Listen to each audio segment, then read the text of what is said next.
펀들입니다.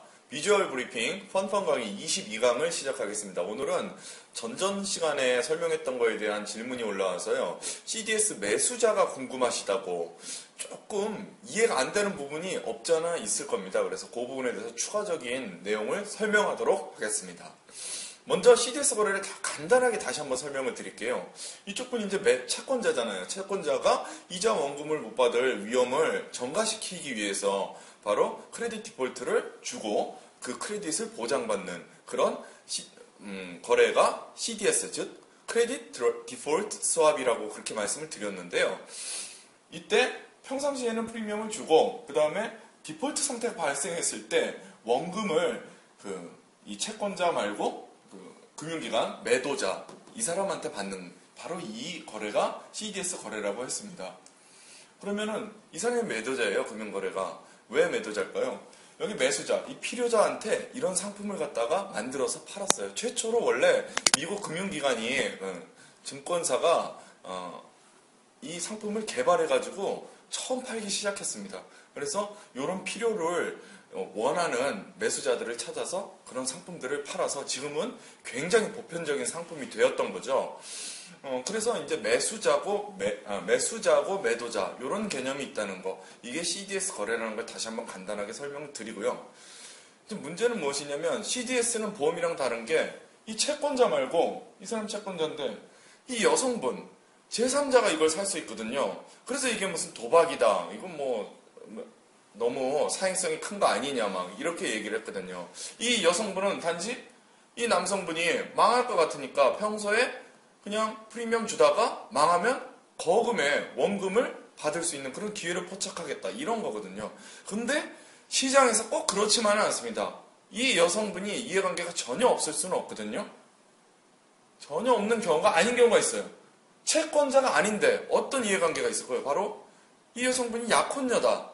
그럼 망하면 굉장히 피해가 크잖아요. 정신적인 피해가 물질적인 피해로 바로 이어지니까. 그러면 약혼녀라고 했을 때 이분은 이해관계자입니다.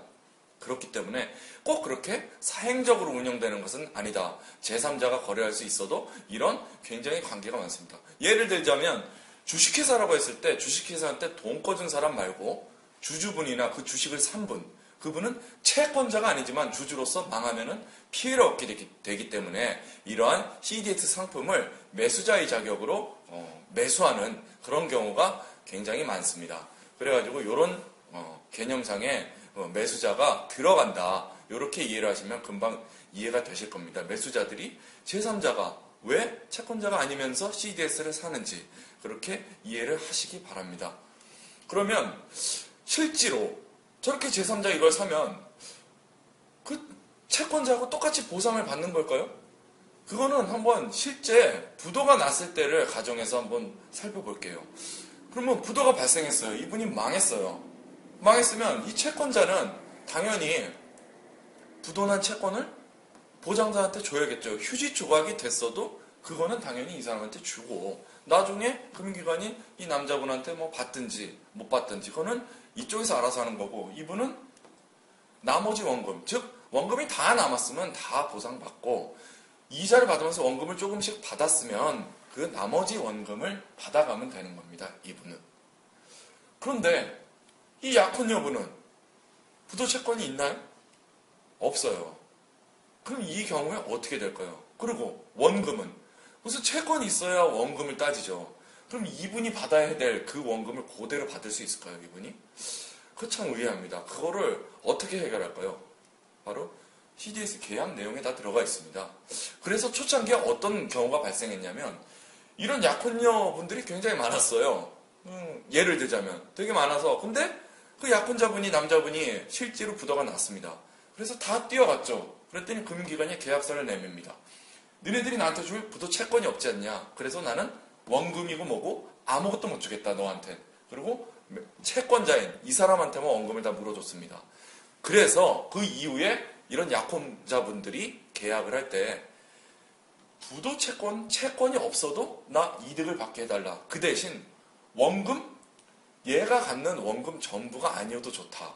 그래서 요 나머지 제3자들이 가져가야 될 원금 부분, 그 부분은 따로 계약 내용에서 정하는 걸로 그렇게 지금은 운영이 되고 있습니다. 그래서 여러 가지 경우가 있는데 몇 가지 경우를 예를 들자면 나중에 부도가 발생하면은 그거를 옥션, 그러니까 경매처럼 붙입니다. 붙여가지고 얼마의 원금을 물어줘야 될지 그거에 대해서 정하는 그런 거래를 다시 하는 경우가 있습니다.